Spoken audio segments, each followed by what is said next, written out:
영국의 유명한 목사님이시죠. 스펄전 목사님께서 신학생들에게 설교 시에 설교자가 보여야 할 표정에 대해서 강의를 합니다. 희망에 대하여 설교를 할 때에는 위를 쳐다봐라. 은혜와 감사와 영광을 말할 때에는 눈을 크게 뜨고 빛나는 눈동자를 보이라. 이렇게 강의를 합니다. 그러자 한 학생이 그러면 목사님, 지옥에 대하여 설교를 할 때에는 어떤 표정을 지어야 합니까? 라고 물었더니 그때 스펄전 목사님께서 지금 자네의 그 얼굴 표정이 적합하다네, 그렇게 말했다고 합니다. 그렇습니다. 내 얼굴은 내 인생의 역사를 말해줍니다. 그래서 우리는 가끔 상대방의 얼굴을 보면서 그 사람의 성격이나 인생의 이력을 가늠하기도 합니다.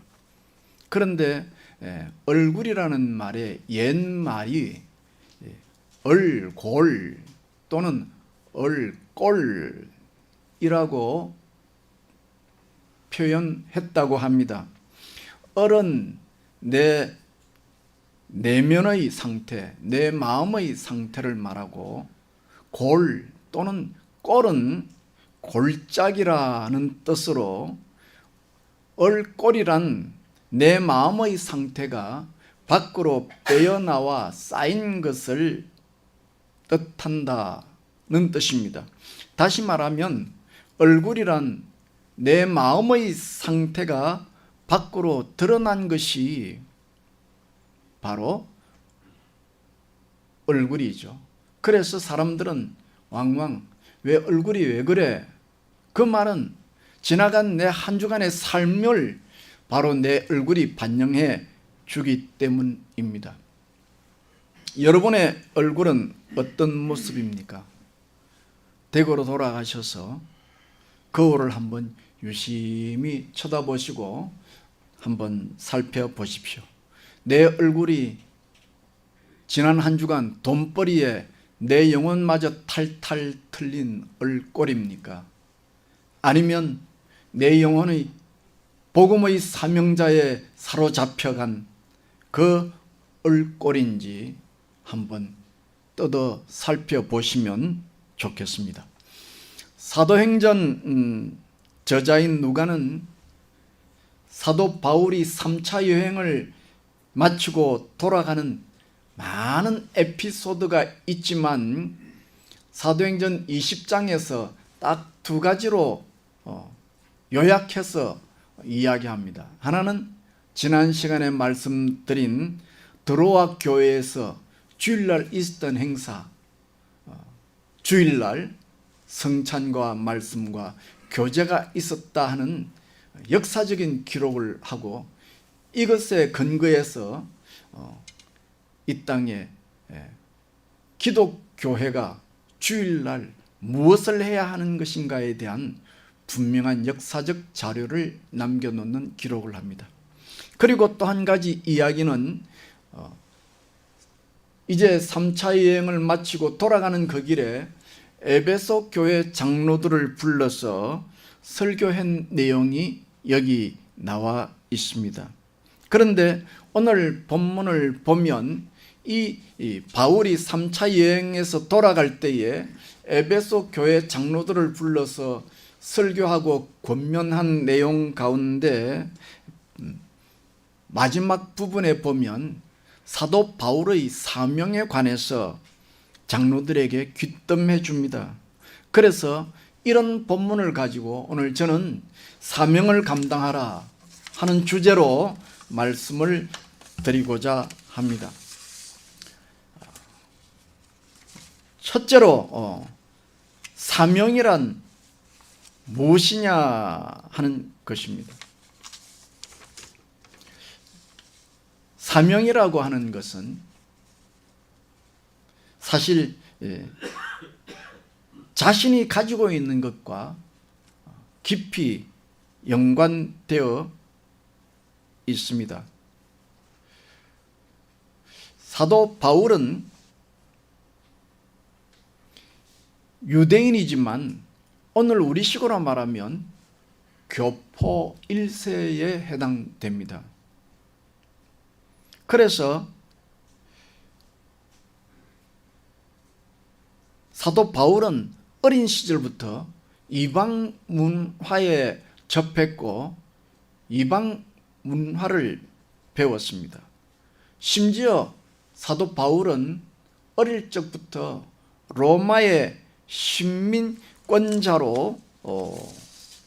살았습니다. 이런 요인은 사도 바울이 이방인의 사도로서 사명을 감당하는데 아주 밀접한 연관성이 있습니다. 왜 하나님께서 베드로나 다른 사람에게 이방의 사도로 사명을 주시지 왜 하필이면 바울에게 사명을 주셨느냐? 이것을 생각할 때 바울이 가지고 있던 기존의 요인들, 그는 교포 1세로서 어릴 적부터 이방 문화를 접했고 심지어 이방 중에 최고의 지역인 로마에서 로마 식민권을 가지고 있었다는 것은 하나님께서 사도 바울에게 이방 사도로서의 사명을 맡긴 것과 뗄래야 뗄 수 없는 밀접한 연관성이 있다 하는 것입니다.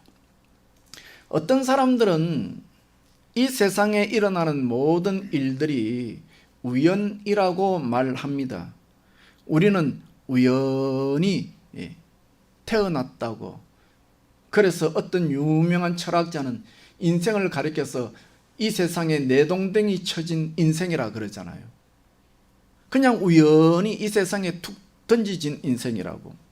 그래서 세상이란 사실 의미라는 것이 없다.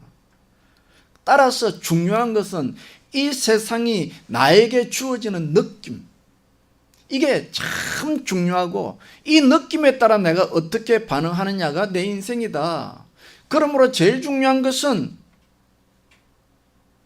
내가 좋으면, 느낌이 좋으면 하는 것이고 느낌이 안 좋으면 안 좋은 것이고, 남친을 만나도 처음 만날 때 느낌이 좋으면 또 만나는 것이고 느낌이 안 좋으면 그냥 안 만나는 것이고 싫으면 그만두는 것이고, 인생이란 그렇게 부담이 없는 것이고 인생이란 편한 것이고 인생이란 의미가 없는 것이기 때문에 그저 편하게 내 감정 끌리는 대로 살면 된다 이야기합니다.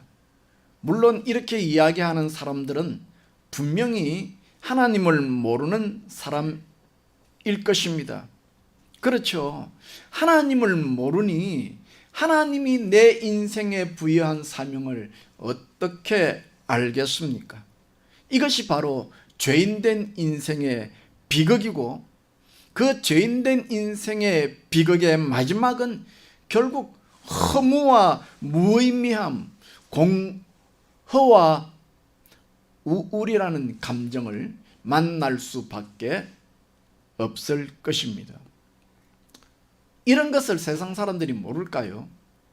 너무 잘 알겠죠. 그래서 사람들은 이런 내 인생 마지막 종착역에 마주치는 이 불편하고 좋지 않는 감정을 극복하기 위해서 노력하고 애쓰고 이것을 통해서 소위 성취감을 경험하려고 합니다. 그래서 어떤 사람은 이런 노력과 성취 욕구로 인하여 소위 돈도 많이 벌기도 하고 소위 성공했다고 말하기도 하나 결국 그 영혼의 만족이라는 것은 모르죠. 그렇습니다. 인생은 자신의 힘으로 찾아오는 허물을 이겨낼 수 없고 해결할 수 없습니다. 그래서 간혹 TV에 보면 무슨 연예인들이 대골 같은 집을 아방궁 같은 집을 지어놓고 자랑하잖아요. TV에 간혹 나오죠.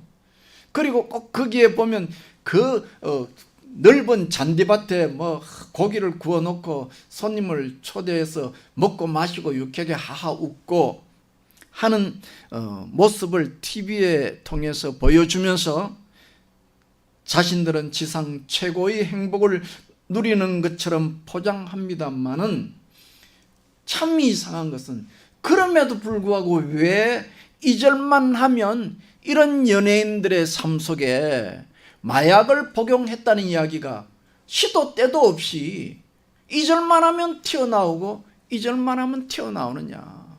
왜 그렇게 좋은 집을 가지고 그 좋은 환경 속에 먹고 마시고 하하호호 하는 분들이 왜 2절만 하면 마약 먹는다는 이야기가 툭툭 나오느냐 하는 것입니다. 바울은 24절에 보면 주 예수께 받은 사명이 있다고 말합니다. 그러니까 이 사명이라는 것은 주 예수로부터 받은 사명이니까 앞서 말씀드린 것처럼 인간의 성취욕, 인간의 자기의 만족을 위해서 몸부림치는 것이 아니고 하나님으로부터 부여받은 것이죠. 그리고 사도 바울은 이것을 22절에 심령의 매임을 받았다라고 표현을 합니다. 심령의 매임을 받았다는 말은 하나님의 뜻에 순종하기 위해서 자신이 짊어져야 하는 순종의 당위성이죠. 마치 소에게 멍에가 마인 것처럼 하나님의 뜻이기 때문에 내가 심히 부담되고 어렵고 힘들지만은 나는 그 길을 가야 한다는 순종의 당위성이고 그것이 내 마음속 내적으로 느껴지는 압박감을 말합니다. 그러나 그렇다고 해서 이 사명이라는 것이 억지 춘향이 되었다라는 말은 아닙니다. 그래서 영어 성경 어떤 역본을 보면 24절에 나의 달려갈 길이라는 표현 앞에 with joy, 기쁨으로 라는 의미상의 내용을 첨가해서 성경에 기록해 놓기도 합니다. 다시 말하면 바울은 자신이 하나님으로부터 부여받은 그 사명을 감당함이 현실적으로는 결박과 환난이라는 그런 엄청난 상황 속으로 자신이 들어가야 할 길이지만 그럼에도 불구하고 기쁨으로 그 사명의 길을 달려간다라고 말하는 것입니다. 이처럼 사명이라고 하는 것은 자신이 가지고 있는 것과 깊은 연관성을 가지고 있었죠. 둘째로 사명은 하나님께서 내게 주신 복과 관련이 있습니다. 돈을 많이 벌었습니까? 소위 성공을 했습니까? 그렇다면 그 번 돈으로 그 성공한 영향력으로 다른 사람을 섬기라 하는 것이 하나님의 사명입니다. 사명이라는 내가 가지고 있는 것과 깊은 연관성이 있는데 특별히 그 연관성 가운데 하나님이 나에게 주신 복과 관련이 있다고요. 하나님이 나에게 물질을 주셨으면 그것을 가지고 다른 사람을 섬기라 하는 것이 사명입니다. 내가 많이 배웠습니까? 그렇다면 그것을 가지고 다른 사람을 섬기라고 하는 것이 하나님이 나에게 주신 사명입니다. 그런데 하나님이 나에게 주신 복을 하나님의 사명과 연결시키지 못한다면 그 복은 결국 자신을 타락시키는 요인이 될 것입니다. 사명이란 무엇이냐? 셋째로 자신이 당한 상처와 관련이 있습니다. 남다른 고통을 겪었습니다. 하나님이 나에게 왜 이런 시련을 주시는지 이해할 수가 없습니다. 그런데 세월이 지나고 보면 내가 당한 고난을 통해서 하나님이 일하심을 우리는 살펴봅니다. 그래서 예수님이 당하신 십자가는 상처의 최고의 극치지만 이런 상처 입은 예수님은 우리의 위로가 되고 우리의 고통에 대한 해답이 되는 겁니다. 사명이란 무엇이냐? 넷째로 부담감과 관련이 있습니다. 부담감과. 오늘 교회를 처음 나왔습니까? 초대교회를 처음 와서 딱 보니 느낌이 이 초대교회 오니 젊은 사람이 없네. 초대교회 처음 딱 들어오는데 보니 안내위원도 없고 사랑이 부족하지 않나? 이런 느낌이 착 옵니까? 바로 그것이 하나님이 나에게 주신 사명입니다. 내가 그 일을 하라는 거죠. 명백한 사실입니다. 부담감. 사도 바울이 이때까지 1차 선교여행, 2차 선교여행, 3차 선교여행 제가 이야기하지 않습니까? 1차 선교여행 때 보면 원래 사도 바울은 복음을 전하는 주 대상이 유대인들이었습니다. 이방 땅에 사는 유대인들에게 복음을 전하는 것이었습니다. 그런데 이방 땅에 사는 유대인들에게 복음을 전하는 그때에 그때 곁에 있었던 같이 들었던 어깨너머로 듣던 이방인들이 그 복음에 반응하는 걸 보고 마음에 큰 무언가를 느꼈습니다. 그래서 그것을 통해서 사도 바울은 이방인에게 복음을 전해 나가는 길을 걸었던 것입니다. 이처럼 내 마음속에 뭔가 어떤 신앙적 관점에서 안타까움을 느꼈다. 그러면 그것이 바로 사명과 관련이 있다 하는 것입니다. 이제 크게 두 번째 대지입니다. 그러면 내가 받은 사명감을 어떻게 감당해야 합니까? 첫째는 사명이란 무엇이냐? 나와 관련이 있고 내가 받은 복과 관련이 있고 내가 받은 아픔과 상처와 관련이 있고 내가 느끼는 거룩한 영적 부담감과 관련이 있다. 그렇다면 내가 그렇게 해서 깨달은 사명을 어떻게 감당해야 하느냐? 첫 번째는 내 마음을 다져야 합니다. 사도 바울은 지난주에 말씀드린 것처럼 그리고 방금 설교 서두에 말씀드린 것처럼 사도 바울은 3차 여행을 마치고 돌아가면서 두 가지를 기록하고 있습니다. 하나는 드로아 교회에서 밤새도록 부활하신 예수님에 대하여 말씀을 나눕니다.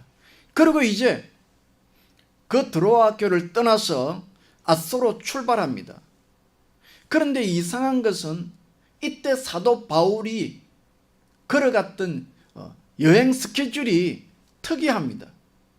오늘 본문에 잘 나와 있지만은 사도 바울은 다른 특별한 이유를 기록하지 않고 다른 일행들은 배편으로 먼저 보냅니다. 먼저 보내고 자신은 약 한 65km가 되는 거리를 혼자 걸어서 아소라는 곳으로 가서 거기서 배편으로 보낸 일행들과 다시 만납니다. 같이 배편으로 가면 되는데 왜 자기의 일행들은 배로 보내고 사도 바울만 혼자서 걸어서 65km를 걸어서 그곳에 갔느냐? 물론 사도 바울의 이 여행 스케줄이 왜 이렇게 되었는지 본문은 침묵합니다만은 목사인 입장인 저로서 볼 때는 당연히 알 수 있습니다. 너무도 뻔한 이야기입니다. 뭐냐 하면 지금 사도 바울은 바로 여기서 이 부분에서 자신의 마지막 남은 사명이 예루살렘으로 가는 것이었습니다. 그런데 그 예루살렘으로 가는 것이 그냥 가는 것이 아니고 환난과 결박이 기다린다고 했습니다. 이제 사도 바울의 나이가 50이 넘었습니다. 그 당시로 보면 노년에 들어가고 사역의 마지막 시점에 해당됩니다. 그런데 뭐 인생의 나이도 그런 나이가 있다 그러잖아요. 소의 때가 있고 말의 때가 있다고. 소야 뭐 진흙길 논 질긋질긋한 데도 걸어가지만 말은 이렇게 물이 없는 곳에 딱딱한 곳에 걸어가지 질끄덕한 곳에 안 걸어가잖아요. 나이 늙어서 저도 경험하지만 꾀가 조금씩 납니다. 젊을 때에는 무거운 짐도 마음대로 지고 척척했지만 요즘은 아이고 가능하면 이걸 좀 피하고 싶어 꾀가 나요. 그런 때란 말이에요, 사도 바울이. 그런데 그런 때에 예루살렘으로 가야 하는 사명, 그것도 환난과 결박이 기다리는 사명이 떨어졌을 때 당연히 저라도 묵상했을 것입니다. 하나님, 내 남은 인생에 왜 이런 어려운 사명을 주십니까? 하고 하나님과의 깊은 영적 교제가 필요했을 것입니다. 학자들에 의하면 그때가 마침 4월이라고 합니다. 소위 말하는 꽃피는 봄철이죠. 길거리에 수다게 깔려있는 들꽃들을 바라보며 만물이 소생하는 자연을 바라보면서 사도 바울은 하나님이 나에게 주신 그 무거운 사명을 감당하기 위해서 하나님이여 나에게 힘을 주시옵소서, 나에게 은혜를 주시옵소서, 깊은 하나님과의 영적 교감과 교제가 필요했을 것입니다. 그리고 자신이 마지막으로 감당해야 할 사명이 무엇인지 다시 한번 곱씹으며 그 시간을 통해서 하나님의 은혜와 위로와 격려가 필요했을 것입니다. 그래서 사도 바울은 그 일행들을 배로 먼저 보내고 혼자 깊은 묵상을 위해서 하나님과의 영적 교감을 통한 내 마음을 다지기 위해서 걸어서 갔던 것입니다. 우리도 비슷한 경우가 있을 수 있습니다. 인생에 있어서 큰 결정을 해야 하고 인생에 있어서 감당하기 힘든 어떤 험한 일들이 앞에 있을 때에 우리도 사도 바울처럼 모든 것을 내려놓고 하나님의 세밀한 음성을 듣고 그 말씀으로 위로받고 격려받고 그 말씀으로 내가 힘을 내고 내 마음을 다시 한번 다잡는 그런 시간이 필요할 것입니다.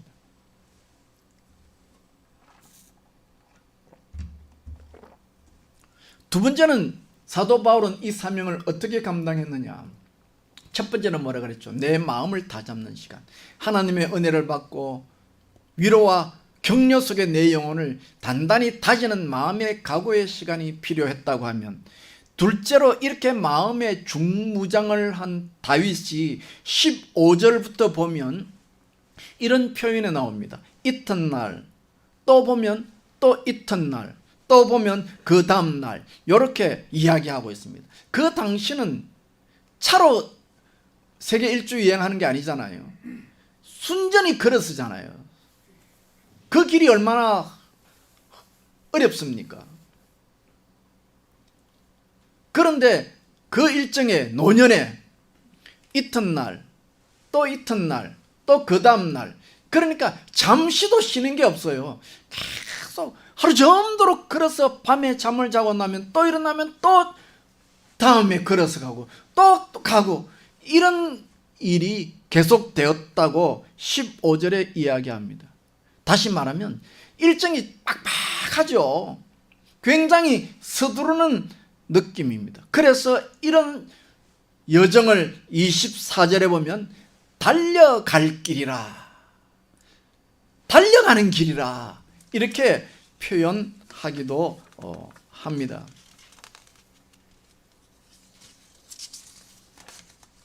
그러면 이 노년의 노인 사도 바울이 좀 쉬어가면서 마지막 즐겨가면서 하지 왜 이렇게 서두르며 달려가느냐?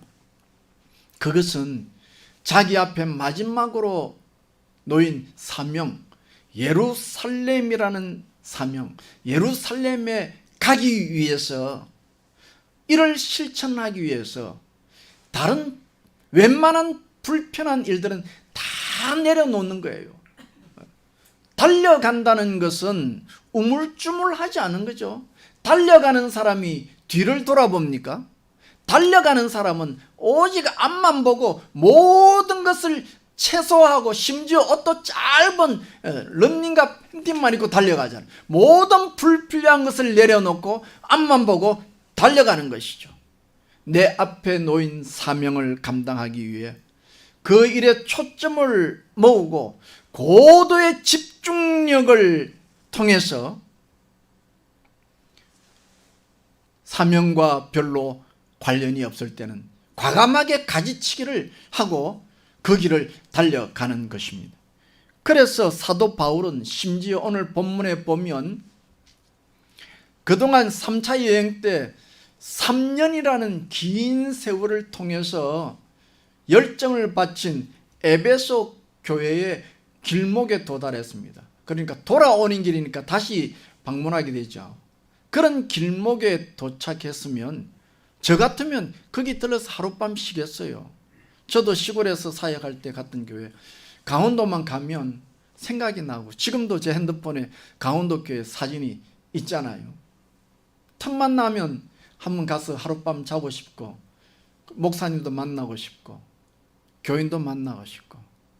그런데 사도 바울이 그 에베소 교회 문턱에 도착했는데도 거기에 서지 않습니다. 왜? 가야 할 길이 있으니까요. 그리고 꼭 전할 말이 있었기 때문에 에베소 교회 장로들을 오히려 불러냅니다. 시간을 절약하기 위해서죠. 그래서 사도 바울은 자신의 맡겨진 사명을 감당하기 위해서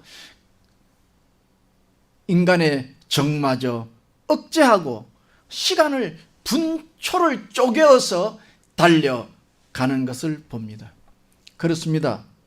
성도 여러분, 특별히 오늘 시대의 부녀자 여러분, 솔직히 그렇지 않습니까? 예전하고는 달랐습니다. 예전에는 교회, 여전도회가 교회의 큰 자산이었습니다. 그렇지만 지금은 여성들이, 중년의 여성들이 남자보다 더 일거리가 많잖아요. 더 바쁘잖아요.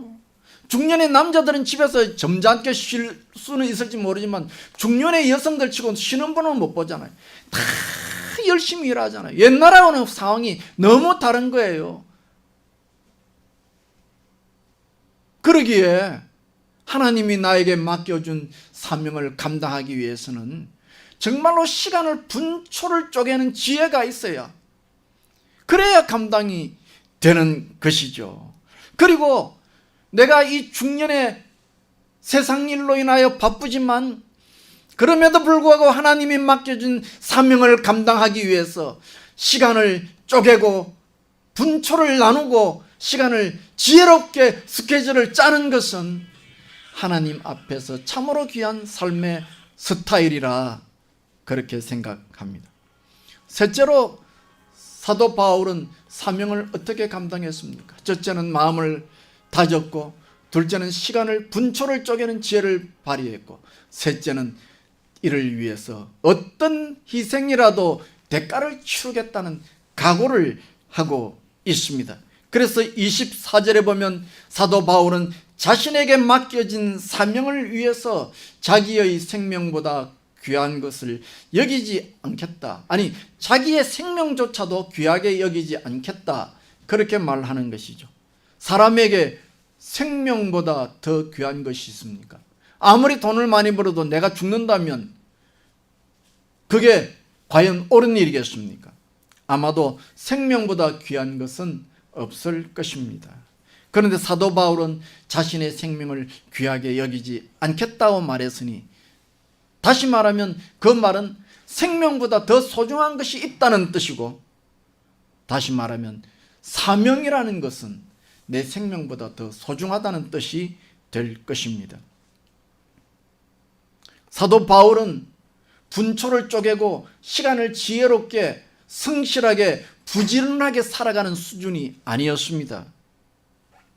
사도 바울은 자신의 생명까지 내어 걸 수 있는 마지막 목표를 향해서 달려가는 삶이었고, 성경에 보면 사도 바울이 우리가 생각할 수 있는 여러 요인들이 있을 것입니다. 사도 바울의 기도, 사도 바울의 말씀, 뭐 여러 가지 있지 않겠습니까?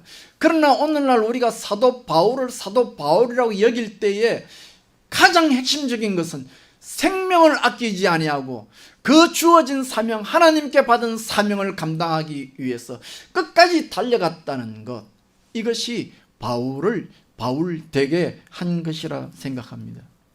누가 행복합니까? 하나뿐인 목숨을 바칠 만한 사명을 발견한 사람이 행복한 사람이고, 내 목숨을 바칠 수 있는 사명감에 불타서 한 걸음 한 걸음 달려가는 인생이 행복한 사람일 것입니다. 그래서 우리는 세상에서 간혹 이런 말을 한번 하죠. 사람은 한 번쯤은 미쳐봐야 한다고 말입니다. 여러분, 한번 미쳐보신 적이 있습니까? 그렇지만 아무 일에 아무라도 미칩니까? 미칠 것을 만나야 미치지요. 가슴에 한번 불이 붙는 그런 일을 만나야 미치죠. 바울이 그것을 발견한 것이죠. 사도 바울은 자기의 목숨을 바쳐도 아깝지 않은 사명을 발견했고, 이것이 사도 바울의 가슴을 불질렀고, 그래서 눈앞에 펼쳐질 뻔한 고생과 고난을 알면서도 기쁨으로 감당했습니다. 아니, 너무 좋아서 아무도 그 일을 못 말려. 왜 저 사면은 왜 사서 고생을 하느냐고 말하지만 본인은 아니에요, 내가 기뻐서 하는 거예요. 나는 이 일이 너무 좋아서, 이 일이 하나님이 나에게 주신 사명이어서 나는 이 길을 걸어가기 때문에 하는 것이에요 말할 수 있다고 하면 그는 행복자일 것입니다. 이제 시간이 되어서 마지막으로 결론을 말씀드리겠습니다. 사도 바울의 사명이 무엇이냐, 어떻게 감당해야 되느냐 말씀을 들으면서 우리는 그러면, 나는 그러면 사명이 있습니까? 내 성취 욕구가 아닌 하나님이 나에게 주신 사명이 있습니까? 아마도 교회를 출석하면서 한평생 신앙생활을 하면서 하나님 앞에서 받은 사명을 발견하지 못하고 교회를 출석하는 분이 있다고 하면 가장 안타까운 인생이 될 것입니다.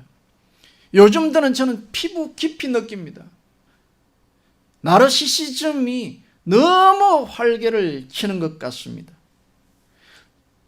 요즘은 너무도 이기적입니다. 우리 교회만 아니고 한국 교회들이 지금 야단입니다. 교회 봉사하는 것만 해도 그렇습니다. 예전 같으면 60, 70이 되면 다 이 일들을 후임자들에게 맡기고 이제 쉬어야 할 나이인데, 대한민국 교회를 나가보십시오. 야단입니다. 젊은 사람들이 바톤을 이어받지 않습니다. 젊은 사람들이 없을 뿐만 아니라 아예 바톤을 이어받지 않습니다.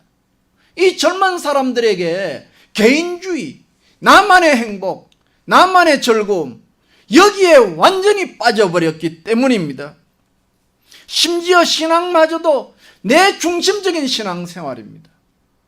나에게 이 신앙이 유익하냐 유익하지 않느냐, 나에게 이 교회가 나에게 뭘 주느냐 안 주느냐, 여기에 모든 결정이, 모든 판단이 담겨 있습니다. 뻔한 이야기지만 만들어낸 이야기죠. 죄라는 것이 영어로 sin이잖아요. sin. 목사님들이 설교한다고 만들어낸 이야기겠죠. SIN, 신, 죄라는 것, 그 스펠링 SIN 맨 폭판에 있는 알파벳이 뭡니까? I잖아요. 나잖아요. 죄라는 것은 따져보면 그 복판에 무엇이 숨어 있다고요? 내가 숨어 있다. 나 중심, 나의 이익, 나의 편함. 내가 신앙생활을 하는데도 뭐 사명이고 뭐가 필요 없어. 나에게 유익이 하냐, 나에게 편하냐, 나에게 좋느냐, 이것이 모든 결정의 중심이 되어버렸다는 것입니다. 여러분의 삶을 분석해 보십시오. 사명을 잊어버린 사람의 특징을 보십시오. 나를 위한 삶입니다. 나를 위해서 모든 에너지를 쏟아붓습니다. 그리고 이렇게 살아가는 사람이 마지막으로 맞이해야 할 것은 비극입니다. 현대인의 모든 질병이 바로 여기서 시작합니다. 외롭습니까? 자신의 신앙의 맛을 잃어버렸습니까? 사명을 발견하십시오. 내가 가진 은사로 다른 사람을 섬기면 나에게서 외로움이 사라질 것입니다. 그러나 사명 없이 나를 위해서 에너지를 쏟은 사람은 결국 비참을 맞이하게 될 것입니다. 그러나 자신의 생명을 바칠 만한 사명을 발견하고 이것을 붙잡고 살아가면 행복할 것이요, 복이 있을 것이요, 삶에 대한 기대감으로 심장이 젊은이처럼 쿵쿵거릴 것이고 그 얼굴은 항상 젊음을 유지할 것입니다. 우리의 남은 삶, 숨이 닿을 때까지 사명자로서 살아가시기를 바랍니다. 그래서 우리도 사도 바울처럼 내가 주 예수께로부터 받은 사명을 수행하기 위해서 오늘도 달려간다고 주께 고백하는 그런 저와 여러분 되시기를 예수님의 이름으로 축원합니다. 기도합시다. 하나님, 지금 한국교회가 난립니다. 나이든 중년 여전도회가 그 사명을 물려주고 싶어도 물려주지를 못해서 심지어 80까지 교회 주방을 맡아서 일하는 교회가 있다는 소문을 듣습니다.